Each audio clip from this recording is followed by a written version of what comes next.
At 15, Eli Mercer had two options: freeze outside or disappear into a mountain. People who laughed were begging to come indoors by winter. This is the Zelly Ancient Shelter. March 1931 in Harlan County, Kentucky. Most boys his age were still sleeping in their parents' homes, eating meals they hadn't earned, and dreaming of futures that seemed assured. But 15-year-old Eli Mercer was standing at the mouth of an abandoned coal prospect with only a canvas sack and the clothing on his back.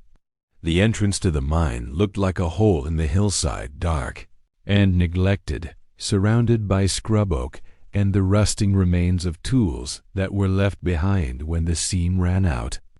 All the miners in the county knew about this place. They called it the Dead Drift and felt only a fool would go inside. Eli went in anyhow. That morning, his uncle made the problem very obvious while standing on the porch of the company house with his arms crossed and his jaw set hard. "You work like a woman, but eat like a male. I have 4 mouths to feed, and my mind is changing. You are out." The words hit hard and were definitive. Eli didn't fight back. He learned months ago that fighting with his uncle only resulted in bruising. His parents had perished in the previous summer's typhoid outbreak. 3 days apart, and the uncle, who had unwillingly taken him in, had made it obvious from the start that charity had limitations. The boarders had arrived. Eli traveled away from the only haven he had left and up the mountain to a site that everyone thought was worthless. If you want to learn how a homeless youth turned an abandoned mine shaft into something that made mature men reconsider all they knew about survival, subscribe to our channel and let me know where you're watching from. Because what Eli built inside that hill would shelter 3 generations of his family and still be standing nearly a century later. The Dead Drift had earned its moniker genuinely. Back in 1919, a little mining company excavated the tunnel into the mountainside to seek a coal seam that mapping surveys revealed would be rich and deep. They had reached around 80 feet in when the seam pinched off, leaving them with a horizontal shaft just 6 feet high and 8 feet wide, carved through solid sandstone and shale. The corporation had withdrawn, taken its equipment, and never looked back. The tunnel had become a local failure landmark over the past 12 years, a reminder that the hills did not always produce their bounty, no matter how hard you dug.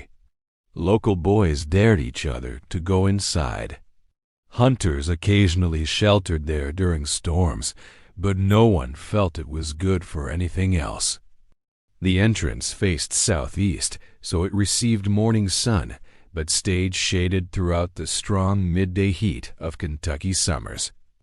The floor was dry, the walls were solid, and the inside temperature remained cool, even in August.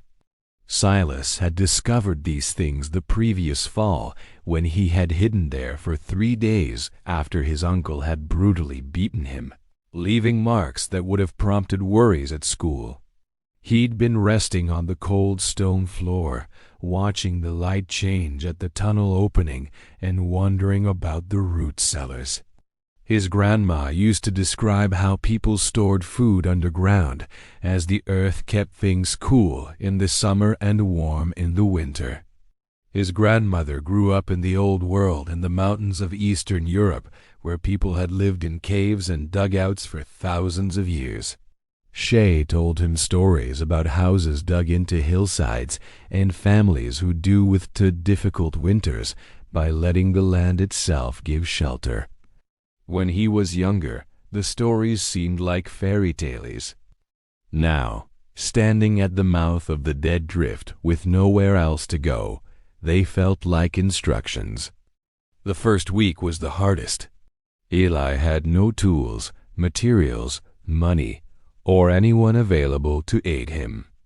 The tunnel was dry but cold, and the March nights in eastern Kentucky still had enough frost to kill anyone who was unprepared.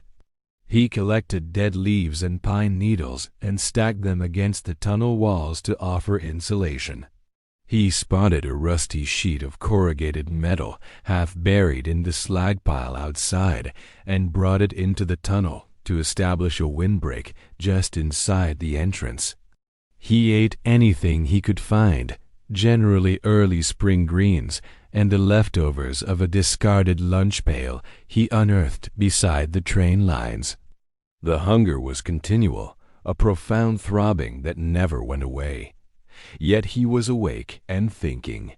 The tunnel had one significant advantage which Eli instantly grasped. The granite itself maintained a consistent temperature of 55 all year. He remembered his grandma telling how the ground below the frost line stayed consistent in temperature regardless of the weather above. In the winter, 55 was warmer than any unheated cabin. In the heat, it was cooler than any shade. As you moved deeper into the slope, the temperature became more steady. The dead drift went 80 feet into the mountain. At the back of the tube, the air was entirely still, extremely temperate, completely consistent. The challenge was making the home livable. Eli required light, ventilation, and a means to generate heat other than what the earth offered. He required a floor that wasn't bare rock, walls that could store shelves and hooks, and a cooking space that didn't fill the tunnel with smoke. In brief, he needed to convert a failed mining enterprise into a dwelling. He had no money or materials. What he had was time, desperation, and recollections of his grandmother's stories of how people survived with nothing but the earth in their own two hands. The work started slowly, restricted by Eli's lack of tools and resources. He began by clearing the tunnel of rubbish, including loose rock, coal dust, and broken timbers that had collected over the course of 12 years of neglect. He carried each load outdoors by hand, creating a mound that he separated into categories: rock that could be exploited for construction, lumber that may still be sound, and metal fragments with possible worth. The sorting was laborious, but it taught him to see the possibilities in what others had disregarded.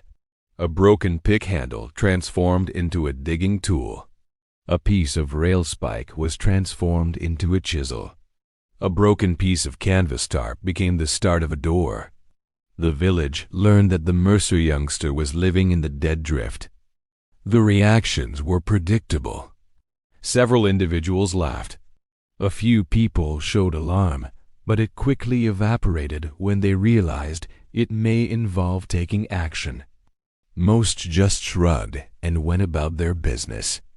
People get tougher as a result of severe conditions. And 1931 was shaping up to be the most awful year anyone could recall. The miners were reducing shifts. Families were departing. A 15-year-old orphan who preferred to live in a hole in the ground received no special attention. One individual, however, paid heed. Ezra Whitaker was 63 years old and had spent the last 40 years working in Harlan County as coal mines. He'd lost 2 fingers to a coal car coupling. Most of his hearing 2 dynamite blasts and any illusions about the justice of the world had been smashed by the day-to-day realities of underground labor. He had also studied more about stone, soil, and mountain dynamics than most engineers would in a lifetime of study. Ezra approached the dead drift one April afternoon, not to aid, but to study what type of fool might try to live there. What he discovered was Eli hammering away at the tunnel wall with a broken pick, seeking to extend a natural crevice in the rock that may function as a shelf. The boy had horrible technique. He was going to harm himself, bring down loose rock, or both. Ezra sat silent for a few minutes, his arms folded. Then he went forward, taking Eli's selection. "You're cutting against the grain," Ezra explained. "Sun's layers are like wood. You work with them, not against them." He exhibited 3 exact strokes that opened the fissure cleanly. Just like that.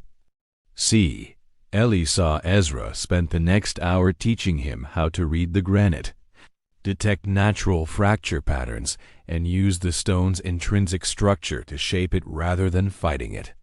He did not offer to help with the project. He did not exhibit approval or encouragement. He just transmitted knowledge in the same manner that you would educate someone to sharpen a knife or mend a fence. Because understanding how to perform something flawlessly was better than seeing someone do it incorrectly. "This tunnel is robust," Ezra commented as he prepared to leave. "The corporation gave up too soon. Seems to be still there, but shifted. But the surrounding stone is high-quality sandstone. If you exercise caution, it will not collapse. It won't leak if you seal it properly." He gazed at Eli with eyes that had seen too much to waste time on feelings. "Your strategy is unlikely to be effective. However, if it does, it will not be luck. It will be because you have learned the rock." He walked away and did not return for 3 weeks. Spring progressed into summer, and the dead drift began to alter. Eli worked constantly, taking odd jobs in town when he could find them and devoting every spare hour to his underground dwelling. He acquired a reputation for dependability by showing up when he said he would, working until the job was completed, and never moaning about chores that others thought beneath them. The money he made was spent purely on materials, nails and hinges, and a few hand tools. The very minimum required to transform raw potential into something usable. The tunnel floor witnessed its first considerable improvement in late May. Eli had been collecting flat stones from a stream bed 2 miles distant and dragging them back in a sack weighing 50 or 60 pounds at a time. He placed them across the tunnel floor, fitting them together like puzzle pieces and filling any holes with sand and small rocks. The task took 3 weeks of stolen time, but when it was completed, he had a dry level and immaculate floor. You could walk the entire 80 feet without falling over rocks or sliding into muck. It was a little wind, but it felt big. The ventilation problem corrected itself in an unexpected manner. While cleaning trash from the tunnel's rear, Eli discovered a natural fissure in the ceiling that led upward into the rock. He could feel a constant delightful draft on his face as he stood beneath it. The crack was too narrow to see daylight through, but it connected to the surface somewhere above. This was passive ventilation. His grandma remembers the same principle in her childhood underground dwellings. Cool air entered the bottom tunnel mouth, warmed somewhat as it passed through the living space, and rose naturally through the opening in the rear. The tunnel breathed. Smoke from a tiny fire would float to the back and disappear upward. Stale air never gathered.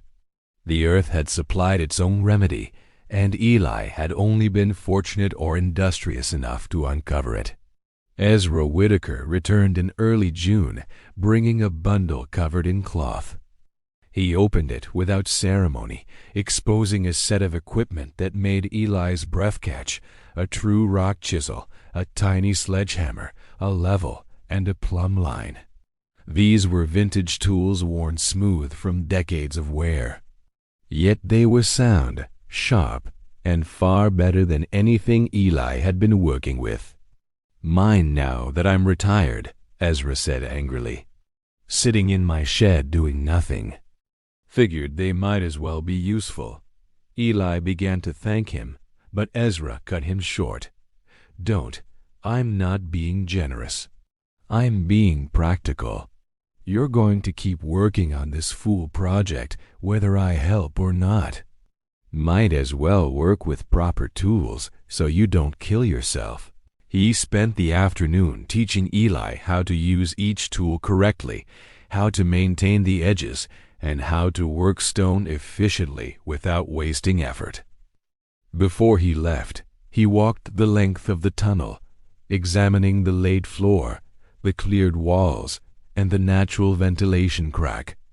Not bad, he admitted, which from Ezra Whitaker was equivalent to high praise. You've got the right instincts. You just need to know more. He returned every few weeks after that, never announcing his visits, just appearing at the tunnel mouth with some new piece of knowledge to share. How to mix mortar that would bond a sandstone, how to frame a door opening in solid rock, how to calculate load-bearing requirements for a stone shelf. Each lesson was delivered without sentiment, without unnecessary conversation, and Eli absorbed them all. By late summer, the dead drift had become something that no longer matched its name. The entrance now featured a proper door frame built from salvaged lumber and fitted with hinges that Eli had traded 3 days of fence mending to acquire. The door itself was made from planks he'd rescued from a collapsed barn, sanded smooth and weatherproofed with linseed oil. It opened into a vestibule of sorts, a transitional space where the natural rock walls had been smoothed, and a small window, really just a glass pane set into a wooden frame, let in natural light. Beyond the vestibule, the main living space extended 30 feet into the hillside. Stone shelves lined the walls at varying heights, carved directly from the rock where possible, and built from stacked flat stones where the natural structure didn't cooperate. A sleeping platform occupied one wall, raised off the floor on stone supports, sized for a straw mattress that Eli had sewn himself from burlap sacks and stuffed with dried corn husks. The back of the tunnel, where the temperature was most stable, served as food storage. Here, Sinus had built a crude root cellar within a root cellar, a stone-lined alcove where vegetables and preserved food could keep for months without spoiling. The constant 55 temperature meant that potatoes wouldn't freeze in winter or sprout too quickly in spring. Apples stored there in September would still be edible in March. Meat properly cured would last indefinitely. But the real engineering triumph was the heating system. Eli had studied the problem for months, watching how smoke behaved and learning from Ezra about thermal mass and heat retention. The solution he developed drew directly from his grandmother's stories, though he didn't have a name for what he was building until years later when he read about similar systems used in Korea and China for centuries. He called it simply the warm floor. The principle was elegant. Rather than heating the air directly, which would simply rise to the ceiling and dissipate, Sinus built a channel system beneath the section of his stone floor. Smoke and hot gases from a small firebox traveled through these channels, heating the stones above them before exiting through a chimney pipe that connected to the natural ventilation crack at the back of the tunnel. The stones absorbed the heat and released it slowly, radiating warmth upward into the living space for hours after the fire died. The mass of stone involved roughly 3 tons in the floor section alone, plus the thermal mass of the surrounding earth created a system with enormous heat retention. Silas could fire the system for 2 hours in the evening using a fraction of the wood a traditional cabin would require, and the floor would stay warm until morning. Combined with the Earth's natural 55 baseline, his underground home could maintain 65 to 70 through a Kentucky winter on less than a cord of wood per season. The system's first real test came in December 1931. A cold front dropped temperatures across Harlan County to 15 below zero, the coldest night in 20 years. Families huddled around stoves burning through firewood reserves that were supposed to last until March. The mining companies, houses built cheap and insulated, poorly turned into iceboxes. Children slept in their coats. Old people who couldn't afford enough fuel simply didn't wake up. Ezra Whitaker walked up to the dead drift that night, genuinely worried about what he might find. The boy had worked hard. Yes, he'd built something impressive, certainly, but theory and reality were different things. And 15 below zero didn't care about ingenuity. It killed without prejudice.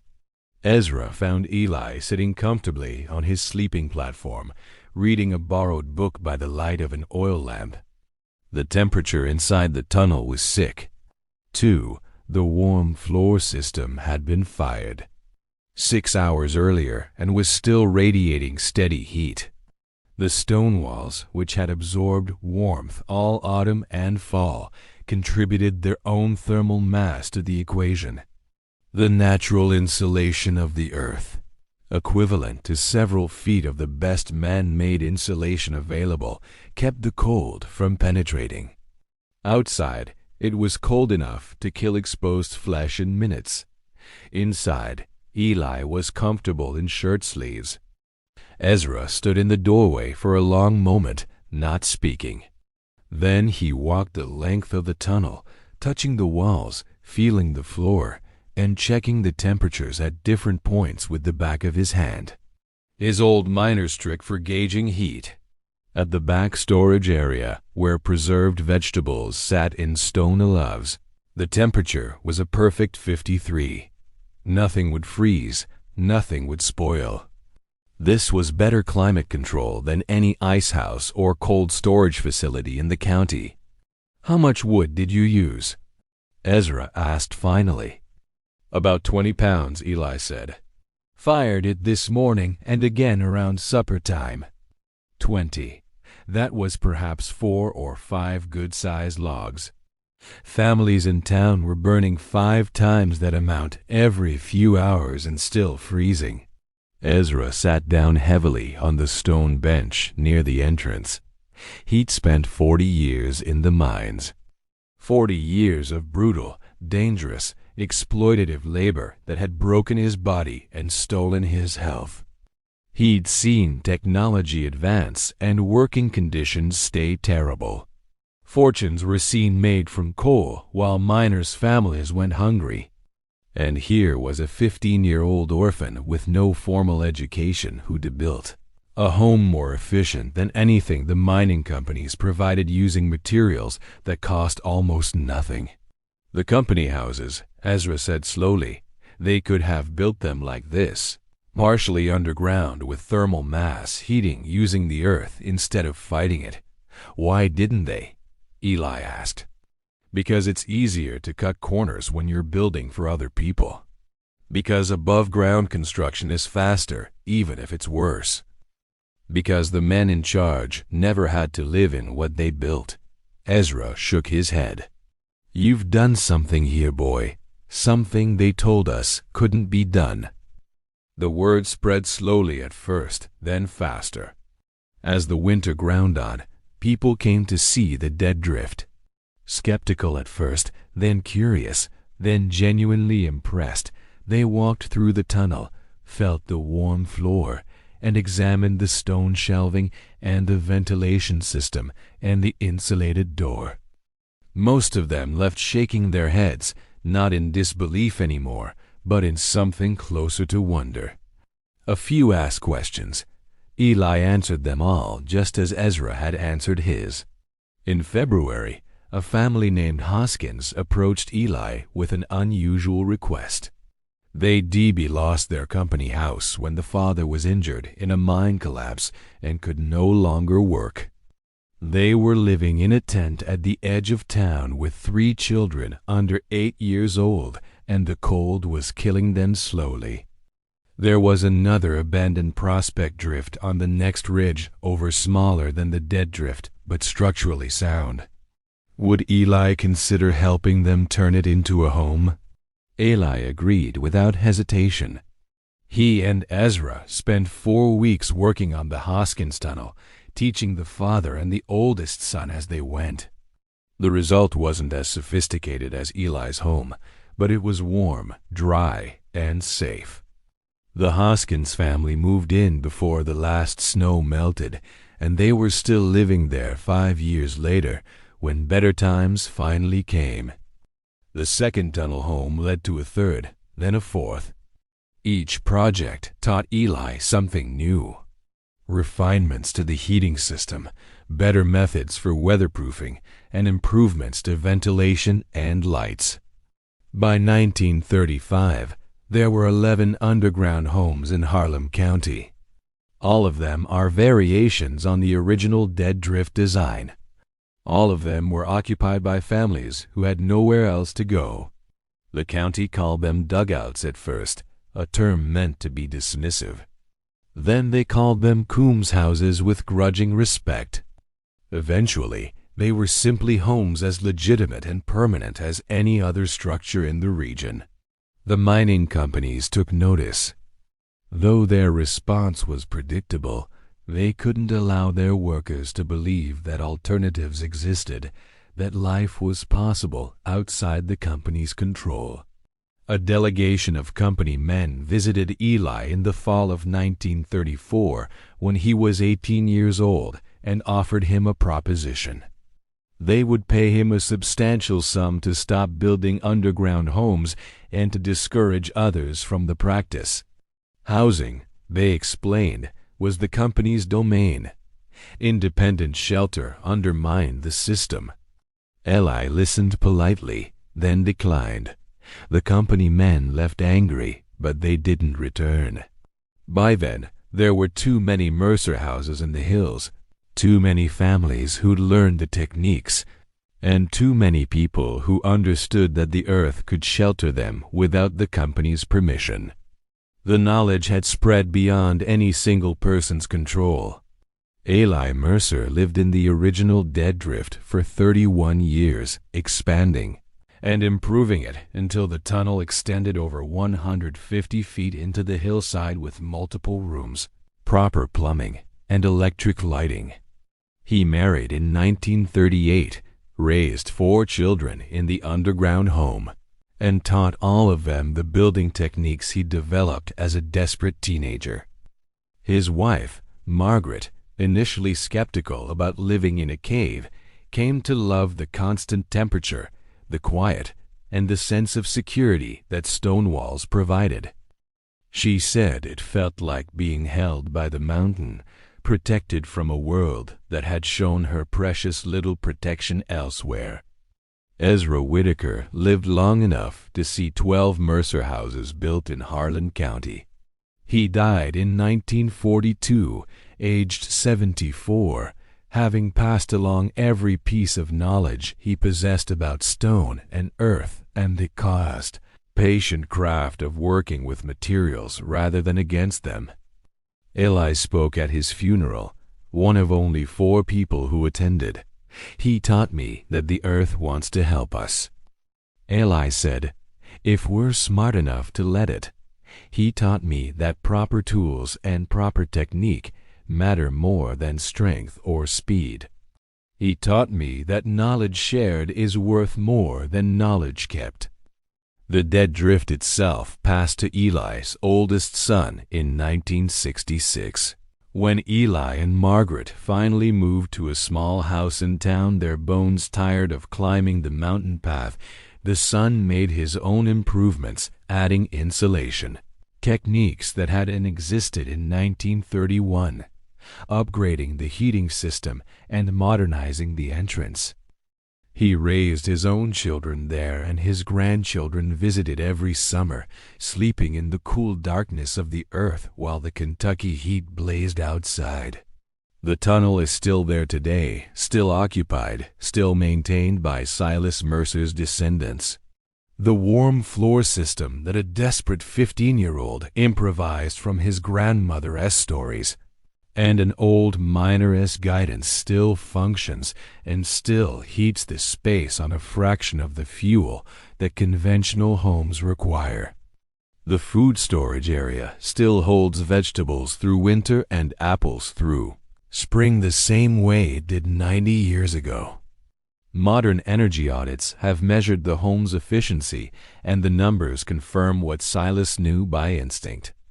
The thermal mass of the earth properly utilized provides heating and cooling that no mechanical system can match for cost or reliability. The lesson of the dead drift extends far beyond one boy's survival story. It speaks to something fundamental about human ingenuity and the resources we overlook when we read too busy following conventional paths. Silas Coombs had nothing, literally nothing, when he walked into that abandoned mine. No money, no tools, no skills, no support. What he had was observation, patience, and the willingness to learn from anyone who would teach him. He looked at something everyone else saw as worthless, a failed mind, a hole in the ground, and recognized a possibility that others had missed. The earth itself became his ally, providing insulation, temperature, stability, and protection that no above-ground structure could match. The waste materials of an extractive industry, the abandoned tunnels, and the discarded equipment became the foundation of something sustainable and lasting. What the mining companies built quickly and cheaply, exploiting workers and land alike, fell apart within decades. What a teenage orphan built slowly and carefully, working with the earth rather than against it, still stands. There's a metaphor there, if you want one, about the difference between extraction and stewardship, about the value of knowledge freely shared versus knowledge hoarded for profit, about what happens when we stop asking, "What can I take?" and start asking, "What can I build?" Silas Coombs never became famous.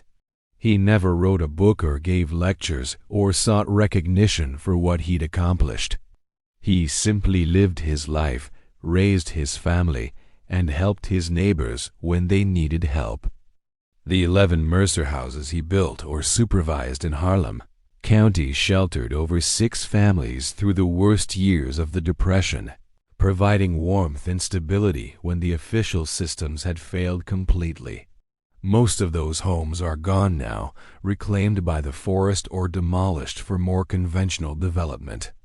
But the knowledge survives, passed from Eli to his children, to their children, and now to anyone willing to listen to the story.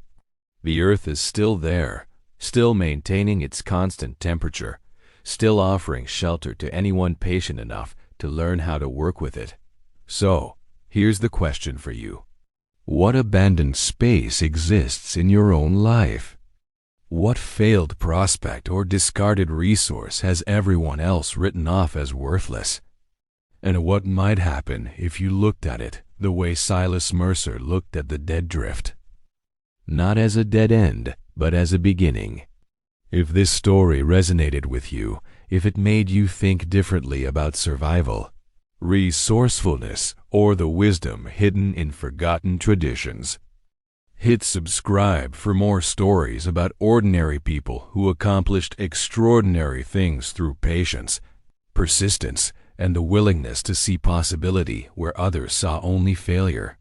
Because sometimes the best shelter isn't the one that's given to you. Sometimes it's the one you carve out of the earth with your own 2 hands.